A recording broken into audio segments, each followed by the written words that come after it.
మన తెలుగు యువత ఇప్పుడు ఏ స్టేజ్కి వచ్చేసారంటే వాళ్ళ కెరీర్లు ఎంజీ అయిపోయినా పర్లేదు, టీఎఫ్ఐ బాగుండాలి, అందులో మా హీరో కలెక్షన్లే టాప్లో ఉండాలని డే అండ్ నైట్ ఫ్యాన్ వార్లు అవి చేసుకుంటూ కాలం గడిపేస్తున్నారు.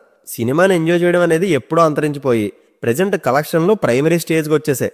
ఫస్ట్ డే ఏదైనా స్టార్ హీరో సినిమా రిలీజ్ అయిందంటే, అరే మా ఓడు first day AP Telangana share చూసారా, గ్రాస్ ఎంత వచ్చిందో తెలుసా, అదిరా మా ఓడ్ రేంజ్, మీ పాన్ ఇండియా సినిమాతో మా రీజనల్ సినిమా కలెక్షన్లు కూడా దాటలేకపోయారు, మీ బ్రతుకులు ఎప్పుడు మాకిందే అని అవతలోడు ఈగోని రాచుకొట్టే వరకు వీడి ఈగో సాటిస్ఫై అవ్వదు. అలాంటి దారుణమైన స్టేజ్కి వచ్చేసారు. పోయింది, మొత్తం పోయింది.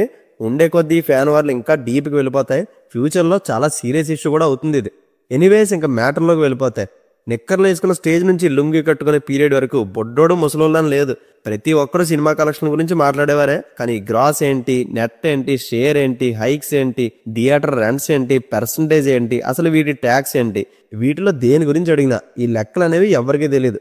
మోస్ట్లీ చాలా తక్కువ మందికి తెలిసి ఉంటుంది. సో అందుకే ఈ వీడియోలో షార్ట్ అండ్ స్వీట్గా మీకు క్లియర్గా అర్థమయ్యేలాగా డీటెయిల్గా ఎక్స్ప్లెయిన్ చేస్తా. ఒక్కసారి ఇది వింటే ఇంకెప్పుడు వీటి గురించి ఎలాంటి డౌట్ రాదు మీకు. మేబీ ఇది ఫుల్గా విన్న తర్వాత కూడా ఏమైనా డౌట్ ఉంటే కమెంట్ బాక్స్లో మెన్షన్ చేయండి, నేను క్లియర్ చేస్తా. So without wasting any time, let's get started. First of all, ప్రొడ్యూసర్లు స్టేట్ అండ్ ఏరియా వైజ్ డిస్ట్రిబ్యూటర్స్కి ఆ పలానా సినిమా థియేటర్కల్ రైట్స్ అమ్మేస్తారు. వాళ్ళ దగ్గర నుంచి రైట్స్ని ఎగ్జిబిటర్స్ తీసుకుంటారు, అదే థియేటర్ ఓనర్స్. అయితే గ్రాస్ అనేది టోటల్ టికెట్ కాస్ట్. ఇందులో ట్యాక్స్లని, థియేటర్ రెంట్లని ఏమీ పోవు. సపోజ్ ఒక సినిమా రిలీజ్ అయితే ఆ రోజు ఎన్ని టికెట్స్ సేల్ అయ్యాయో ఆ టికెట్ రేట్స్ ఇంటూ దాని ప్రైస్ క్యాలిక్యులేట్ చేస్తే టోటల్ గ్రాస్ వచ్చేస్తుంది. ఇంకా నెట్ అనేది టికెట్ కాస్ట్ సపోజ్ 100 రూపీస్ అనుకుంటే అందులో ఎంటర్టైన్మెంట్ ప్లస్ జిఎస్టీ కలిపి సమ్ పర్సంటేజ్ ఆఫ్ అమౌంట్ పోతుంది. ఈ ట్యాక్స్ వాల్యూ ఒక్కో స్టేట్లో ఒక్కోలా ఉంటుంది. ఆ 100 రూపీస్లో ఒక 30% ట్యాక్స్ తీసేస్తే rest of the amount net వాల్యూగా కన్సిడర్ చేస్తారు. అండ్ షేర్ అంటే ఆ 100 రూపీస్ టికెట్ ప్రైస్లో ట్యాక్స్తో పాటు థియేటర్ రెంట్ కూడా తీసేసి మిగిలిన అమౌంట్ షేర్ అవుతుంది. ఇప్పుడు ఒక సినిమాని థియేటర్లో ఆడించాలంటే ఆబ్వియస్గా డిస్ట్రిబ్యూటర్ థియేటర్ ఓనర్కి డబ్బు కట్టాలి. ఆ రెంట్ అనేది ఆ థియేటర్కు ఉండే సిట్టింగ్ కెపాసిటీ బట్టి మనీ తీసుకుంటారు. For example, Sandhya 70mm capacity 1000 పైనే ఉంటుంది. అలాంటి థియేటర్కి రెంట్ ఎక్కువ ఉంటుంది, ఎందుకంటే అక్కడ వచ్చే రెవెన్యూ కూడా ఎక్కువ కాబట్టి. సో టోటల్ టికెట్ ప్రైస్లో ట్యాక్స్ అప్రాక్సిమేట్లీ 25% తీసేసిన, థియేటర్ రెంట్ అప్రాక్సిమేట్లీ ఒక 15% తీసేసి rest of the amount share అవుతుంది. అంటే 100 రూపీస్ టికెట్ ప్రైస్లో 60% అమౌంట్ మాత్రమే డిస్ట్రిబ్యూటర్కి వెళ్తుంది. దాన్నే షేర్గా చెప్తారు. చాలా మంది 1000 కోట్లు గ్రాస్ వచ్చింది కదన్నా, 600 కోట్లు షేర్ రావాలి కదా అంటుంటారు. అది థియేటర్ రెంట్ మీద, ట్యాక్స్ మీద డిపెండ్ అయి ఉంటుంది. యాక్యురేట్గా ఇంత గ్రాస్కి ఇంతే షేర్ అమౌంట్ రావాలని ఎక్కడ ఉండదు. ప్రతి సినిమాకి ఈ పర్సంటేజ్లు కొంచెం అటు ఇటు అవుతుంటాయి. సో సినిమా హిట్ అయినా ఫ్లాప్ అయినా థియేటర్కి కట్టాల్సిన రెంట్ మాత్రం డిస్ట్రిబ్యూటర్ థియేటర్ ఓనర్కి కట్టాలి. ఫస్ట్ 2 వీక్స్ తర్వాత సినిమాకి వచ్చే జనం మెల్లిగా తగ్గిపోతారు కాబట్టి అప్పుడు థియేటర్ ఓనర్ ప్లస్ డిస్ట్రిబ్యూటర్ ఇద్దరు ఒక మ్యూచువల్ అండర్స్టాండింగ్ వచ్చి ఇన్ని టికెట్లు సేల్ అయితే వాటిలో నుంచి ట్యాక్స్ తీసేసి రెస్ట్ ఆఫ్ ది అమౌంట్లో 60-40 అని, 50-50 అని, 70-30 అని, అలాగా అది వాళ్ళ అండర్స్టాండింగ్ మీద డిపెండ్ అయి ఉంటుంది. అండ్ ఇంకా నార్త్ సైడ్ అయితే గ్రాసు అండ్ నెట్ ఒకటే చెప్పుకుంటారు, షేర్ చెప్పరు. షేర్ అనేది ప్రతి థియేటర్ రెంట్ అవి తీసేసి చెప్పుకోలేనేమో, అది ఒక్కో థియేటర్కి ఒక్కోలా ఉంటుంది కాబట్టి తలకాయ పోట్లు అవి ఎందుకని ఫస్ట్ నుంచి వాళ్ళు జస్ట్ టికెట్ ప్రైస్లో ట్యాక్స్ ఒకటే రిడ్యూస్ చేసి మిగిలిన నెట్ అమౌంట్ని బయట పెట్టుకుంటారు. వాళ్ళు షేర్ పట్టించుకోరు, మనం నెట్ పట్టించుకోం, అంతే. ఇంకా ట్యాక్స్ విషయానికి వస్తే ఒక్కో స్టేట్లో ఒకలా ఉంటుంది. ఇది కేరళ సైడ్ ట్యాక్స్ మరీ ఎక్కువ ఉంటుంది. అందుకే అక్కడ గ్రాస్ 1 crore వస్తే మన చేతికి వచ్చేటప్పటికి అన్నీ తీసేసి 45 లక్షలు వస్తుందేమో.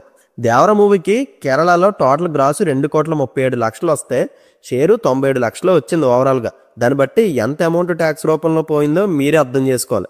అండ్ బాహుబలి టైంలో అయితే జిఎస్టీ ఉండేది కాదు, ఓన్లీ ఎంటర్టైన్మెంట్ ట్యాక్స్ ఒకటే ఉండేది. ఇప్పుడు మాత్రం ఎంటర్టైన్మెంట్ ప్లస్ జిఎస్టీ రెండూ ఉన్నాయి. అందుకే టికెట్ రేట్లు కూడా పెంచి జనాల దగ్గర నుంచి తీసుకుంటున్నారు. అయితే మన ఫిలిమ్స్ డబ్ చేసి వేరే స్టేట్స్లో రిలీజ్ చేస్తే ఎక్కువ ట్యాక్స్ పడుతుంటాయి. ఈవెన్ వాళ్ళ ఫిలిమ్స్ ఎక్కడ రిలీజ్ అయినా ట్యాక్స్ రూపంలో ఒక 5% అయినా ఎక్కువ తీసుకుంటాం మనం.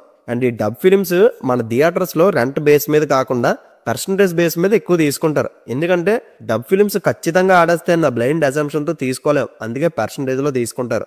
మ్యాక్సిమం ఆ సినిమా మీద ఉన్న బస్ బట్టి రెంట్గా తీసుకోవాలో పర్సంటేజ్గా తీసుకోవాలో డిస్ట్రిబ్యూటర్ అండ్ థియేటర్ ఓనర్ నిర్ణయించుకుంటారు. మీకు ఎగ్జాంపుల్ చెప్తా, KGF 2 అయితే తెలుగులో రెంట్ మీద తీసుకుని ఉండొచ్చు, KGF 1 పర్సంటేజ్ బేస్ మీద తీసుకుని ఉంటారు. ఎందుకంటే KGF 2కి విపరీతమైన హైప్ ఉంది, జనాలు పక్కాగా థియేటర్లకు వస్తారు. బట్ KGF 1కి హైప్ లేదు, సో పర్సంటేజ్ మీద వెళ్ళిపోతుంది. ఇంకా హైట్స్ విషయానికి వస్తే చిన్న ఎగ్జాంపుల్ చెప్తా. వినయ విజయ రామ మూవీ సీడెడ్లో డే 1 7 కోట్లు కొట్టింది. దాంట్లో 3 కోట్ల హైర్స్ ఉన్నాయి. ఈ హైర్ ఏంటంటే సీడెడ్ లో ఉన్న కొన్ని ఏరియాస్ లో 3 కోట్లు డైరెక్ట్ అమౌంట్ డిస్ట్రిబ్యూటర్ కి ఇచ్చేసి థియేటర్ ఓనర్స్ బ్లైండ్ గా రైట్స్ తీసేసుకుంటారు. ఫస్ట్ డే ఆ థియేటర్స్ లో వచ్చిన ప్రతి రూపాయి థియేటర్ ఓనర్ తీసేసుకుంటాడు. దాని మీద ఎంత వచ్చింది ఎంత పోయింది అనేది డిస్ట్రిబ్యూటర్ కి ఇంకా సంబంధం లేదు. ఆ ఓనర్ ఇచ్చిన 3 కోట్ల షేర్ మాత్రమే అతను లెక్కల్లో రాసేసుకుంటాడు. సినిమా మీద నమ్మకంతో 3 కోట్లు పెట్టుకున్న ఆ పలానా థియేటర్ ఓనర్స్ ట్యాక్స్ మాత్రం విడిగా గవర్నమెంట్ కి కట్టుకోవాలి. ఇంకా 4 కోట్లు rest of the ceded areas లో కలెక్ట్ చేసిన అమౌంట్. ఇందులో థియేటర్ రెంట్స్ అని ట్యాక్స్లని పోయి డిస్ట్రిబ్యూటర్ కి 4 కోట్ల షేర్ వచ్చింది. అలా వినవిదే రామ మూవీ డే 1 సీడెడ్ లో 7 కోట్ల షేర్ కలెక్ట్ చేసింది. సింపుల్ గా చెప్పాలంటే హైర్స్ అనేది సినిమా మీద నమ్మకంతో ముందే కొంత డబ్బు పెట్టుకొనేయడం, లైక్ బ్లైండ్ గేమ్ లాంటిది. స్టార్ హీరోస్ సినిమాలకి ఇది కామన్ గా జరిగేదే.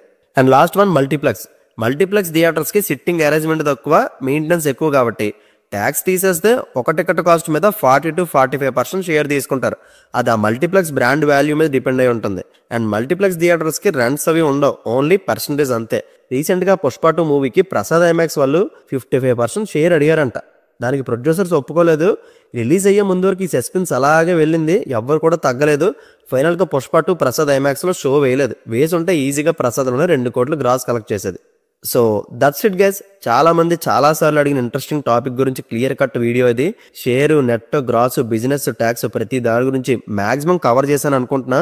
మీకు చిన్న డౌట్ ఉన్నా కమెంట్ చేయండి. వీడియో నచ్చితే లైక్ చేయండి. See you in the next video. Take care friends and thank you.